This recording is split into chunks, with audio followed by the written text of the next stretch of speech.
सर्वप्रथम अपने शिव गुरु के चरणों के प्रणाम, मैया भवानी की चरणों के प्रणाम, स्वर्गीय साहब हरिंद्रानंद भैया के चरणों की प्रणाम, स्वर्गीय शक्ति स्वरूपा लीलम दीदी की चरणों की प्रणाम, कथा सुनने वाला सारे गुरु भाई बहन के चरणों की प्रणाम। मेरा प्रणाम स्वीकार हो। हे महादेव जी, मेरा प्रणाम स्वीकार हो। आई गुरु भाई बहन, आज एगो अनन्य शिव भक्त के कहानी लेके आयल बनी। कहानी भाव से भावना से जुड़ल कहानी बा। आई एक कहानी में सुने के मिली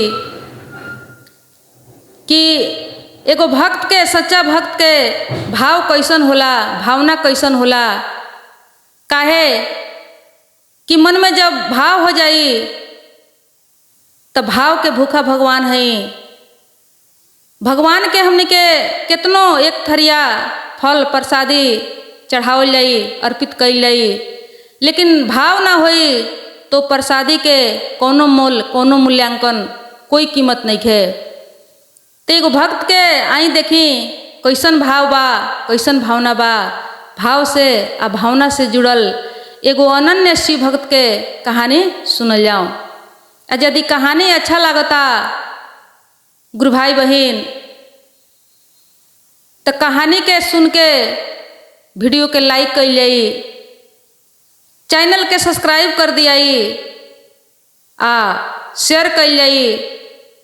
आ शेयर कैला के बाद में कमेंट में हर हर महादेव नमः शिवाय जरूर लिखल जाई, ताकि आप लोग के दया आ कृपा गुरु जी के मिले। शिव गुरु सब पर दया कृपा करी।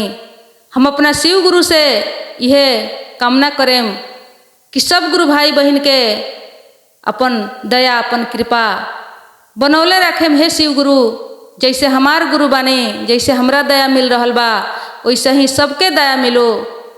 शिव जी सबकर गुरु हैं, आज हमार गुरु बानी, वैसे ही रउआ सबके गुरु बानी, सभे गुरु बना ले। वो शिव गुरु बड़ा दयालु बानी। आई कथा के सुनल जाओ। बहुत ही भावना से जुड़ल कहानी बा। मन से ध्यान से एक कथा के सुनल जाओ। एगो गांव में एगो शिकारी रहलन। शिकारी के काम तो मालूम बा कि का होला। शिकारी के जंगल में जाए के, जीव जानवर के मार के लिया के अपन जीविका चलावे के। तो शिकारी एक दिन गइल बड़े जंगल में शिकार के खोजी में। शिकार के खोजी में जब गइल बड़े तो बड़ा घनाघोर जंगल में पहुँचल बड़े। घनाघोर जंगल में एगो शिव जी के मंदिर दिखाई दिलक। मंदिर दिखाई दिलक तो मंदिर के भीतर गइल बड़े कि एमे का बा। काहे कि वो कहियो मंदिर ना गई रहे, कहियो पूजा पाठ ना कैले रहे, लेकिन सुनले रहे कि मंदिर में भगवान लोग होला। अब मंदिर में जब गइले तो शिवलिंग देखले। शिवलिंग देखले तब वो कहले कि कहेला लो कि मंदिर में भगवान लोग के कुछ चढ़ावे के पड़ेला, कुछ चढ़ा के आ तब पूजा कैलेला, गोड़ लागल तो भगवान के दया कृपा मिलेला। अब यह समझ के ई कहले कि हमरा पास तो कुछ नहीं है, हम का चढ़ाई। अब गइले जाके जंगल में शिकार मरले। शिकार मार के कुछ मांस के व्यवस्था भइल, आ उहे मांस लेके फिर ही मंदिर में अइले। उनका मंदिर बड़ा अच्छा लागल। शिवलिंग देख के बड़ा मन में इनका भाव जागर है। ये अइलन मंदिर। मंदिर आके आ उहे मांस चढ़ा के आ भगवान के पूजा कैले। गोड़ ला के कहले कि हे भोलेनाथ, हम शिकारी हई, हमरा पास तो कुछ दोसर नहीं है ये मांस के सिवाय। ये मांस के रउआ स्वीकार करें हमर पूजा समझ के। आ बड़ा उनका निमन लागल, आराम लागल। थोड़ा देर आराम कैलन मंदिर में, आ वो अपना घरे चल गइलन। आ वो मंदिर के पुजारी जे रहे से वो पुजारी 15 दिन पर वहाँ पूजा करे आवस। काहे कि गांव से बहुत दूर रहे वो मंदिर, जंगल में भीतर रहे। अब भीतर भइला के कारण रोज रोज संभव ना रहे, तो उसे वो मंदिर के नियम बनाव रहे कि पंडित जी 15 दिन पर जाके मंदिर के सर सफाई करके अब पूजा आरती करके तब चलाएं। अब जब ई शिकारी मांस चढ़ा के गईले वही दिन 15 दिन पुग रहे। अब पुजारी आओ तरे, पुजारी आके जब देखो तरे कि शिवलिंग पर मांस चढ़ावल बा तो बड़ा डर गईले, टेंशन भइल। कहले कि कोनो जीव जनावर के ई काम हो, कोनो जीव जनावर ही लिया के शिवलिंग पर मांस धो के चल गईल बा। काहे कि मनुष्य तो ऐसा काम नहीं कर सकत। हर मनुष्य के जानकारी बा कि भगवान के मांस ना चढ़ावल जाला। अब वो का कैले कि झटपट हटौले उ मांस के आउ शिवलिंग के सर सफाई क के पूजा पाठ कैले। शिवलिंग के शुद्धि खातिर कुछ मंत्र पढ़ले, मंत्र पढ़ के आरती उरती क के अपना घरे चल गईले। अभी शिकारी एक दिन मांस चढ़ौले रहे, इनका बड़ा मन में अच्छा लाग रहे। जब काम कोनो अच्छा लागेला तो मन कहेला कि रोज रोज उहे काम करे के। जब मन के संतुष्टि हो जाला, मिल जाला कोनो काम से, तो मन एकदम उत्साहित रहेला, बेचैन रहेला, ललायित रहेला उहे काम करे खातिर। अभी शिकारी फिर आवत रहे, बिहान भइला फिर आके शिकार मार के मांस ले आके शिवलिंग पर चढ़ा के शिव जी के पूजा क के शिव जी से कुछ दू शब्द बात करस, जौन उनका मन के बात होके उ खुल के कहस, बतावस। थोड़ा देर आराम करस, ओकरा बाद वो अपना घरे जास। अब प्रतिदिन उनका यह काम शुरू हो गई, ऐसा ही करस। लेकिन पंडित जी 15 दिन पर आवस। जब 15 दिन पर आवत तरन फिर देख तरह फिर मांस चढ़ावल बा। अब फिर पंडित जी शिव जी से माफ़ी मांगे लगलन कि हे भगवान, हे भोलेनाथ, ई का होता, ई कहाँ से मांस आके चढ़ जाता, ई कौन जानवर इतना दुष्ट भइल बा जे रउआ के लिया के नाश करता मांस चढ़ा के।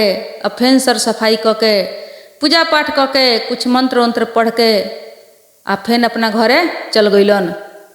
अब तीसरका दा फिर 15 दिन जब बीतता तो फिर पुजारी आवत रहे तो देखो तारे कि फिर मांस चढ़ावल बा। अब फिर वही तरह सर सफाई क के अपना घरे चल गईलन। जब घरे चल गईलन तो बिहान भइला जब ही शिकारी आवत रन तो देखो तरन कि शिवलिंग पर कुछ धुरा माटी लाग रहे, गर्दा उर्दा पड़ गई रहे। तो कहत रहे कि शिवलिंग के हम सफाई कैसे करी, पानी के जरूरी बा, बहुत ही धूल पड़ गई बा शिवलिंग पर, हमरा पास कोनो सुविधा नहीं खे, कोनो बर्तन नहीं खे पानी लेके आवे के। लेकिन वो सोचलें कि चल तनी हम कहीं पानी देखें, यदि पानी हमरा मिल जाई तो हम अपना मुंह में कुल्ला भर के पानी ले आएम, पानी ले आके तब जाके हम शिवलिंग के सफाई करें। अब वो गईले, जब खोजले तो एगो झरना मिलल, वही झरना में कुल्ला भर के ले आवस आ शिवलिंग के सफाई करस। मुंह में कुल्ला भर के आवस आ शिवलिंग के सफाई करस। अब सफाई कऽ के फिर मांस चढ़ा के पूजा कैले, पूजा पाठ कऽ के अपना घरे गईले। तब तक पुजारी फिर अइले, 15 दिन बीत गई रहे। जब अइले तो देखो तारे कि मांस चढ़ावल बा आ ओकरा बाद में ई कुला जौन अपना मुंह से कुला से जौन साफ कैले रहलन शिवलिंग, तो कहीं कहीं थूक भी पड़ गई रहे। अभी देखो तारे तो कहत तारे कि हे भोलेनाथ, ई कौन दुष्ट हो, ई कोनो जानवर के काम ना बल्कि कोनो मनुष्य ही काम करता।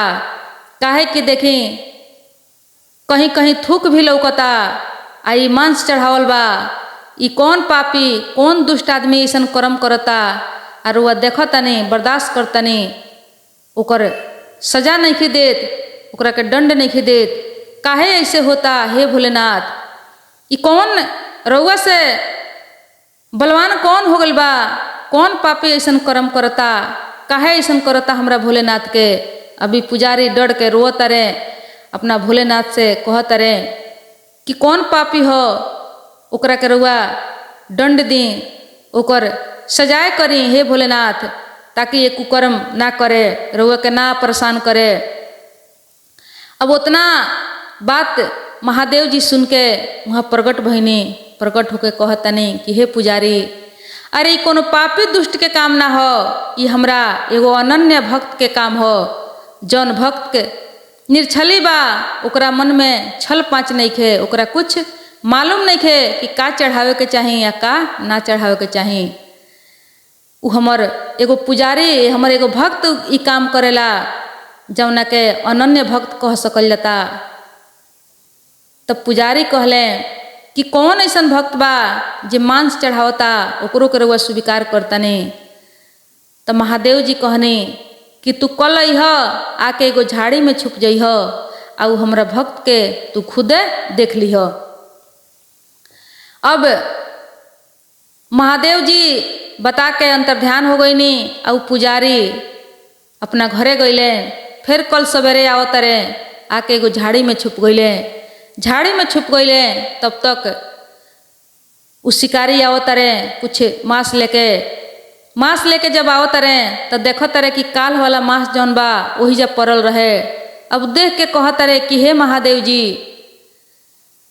ई हमर काल के मांस रुआ स्वीकार नहीं कैले, का है, का गलती हमरा से हो गइल बा, कौन गलती हो गइल बा जे काल के मांस से ही जा पड़ल बा। अब इतना बात कहत रहे, तब तक देखत रहे, तब महादेव जी के दाहिना आँख पर कुछ चोट के निशानी लौकल, कुछ चोट दिखाई दिलक। तब कहत रहे कि वो भगवान भोलेनाथ के आँख में तो दर्द हो चुकल बा, वही के कारण से ई प्रसाद के ग्रहण नहीं कैले, स्वीकार नहीं कैले। ठीक बा हे भोलेनाथ, हम जंगल जातनी, जंगल से कुछ दवाई लेके हम जड़ी बूटी लेके आएम, जड़ी बूटी लिया के रो आँख में हम लगा के ठीक करे आँख के। अब गइल बड़े शिकारी जंगल में जाके कुछ जड़ी बूटी लिया के पीस के वो जड़ी बूटी के लेप शिवलिंग पर लगाओ तरे। लेकिन जब लेप लगौले तो कुछ ना भइल, देखो तरे तो आँख से रक्त आवे लागल, खून टपके लागल। अब देख के शिकारी एकदम घबरा गईले, कहत रहे कि ई तो देखो तनी कि महादेव जी के आंखें खत्म हो गईल, ई तो आँख से रक्त आवता, ई तो बड़ा जुलुम भइल। अब का कैले कि तुरंत चाकू निकाल के अपन एगो आँख निकाल के और शिवलिंग पर चिपका देले, जहाँ आँख रहे वही जहाँ।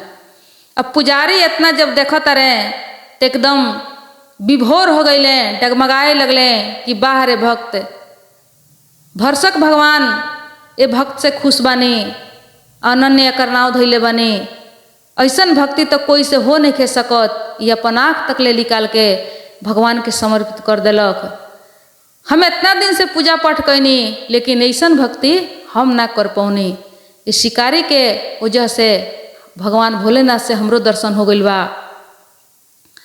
अब शिकारी देखत रहे कि एगो आँख तो ठीक हो गई, लेकिन दूसर का बायां आँख जौन रहे अब वो आँख से रक्त टपके लागल, अब खून दिखाई देता वह आँख से। तब शिकारी कहत रहे कि अरे अब तो देखत नहीं कि महादेव जी के एगो आँख ठीक भइल, लेकिन एगो आँख अब खराब हो गई। अब हम कौन उपाय करी? ठीक बा, इहो आँख हम अपन एगो जौन बचल बा निकाल के आ महादेव जी के समर्पित कर देता नहीं, कोई बात ना।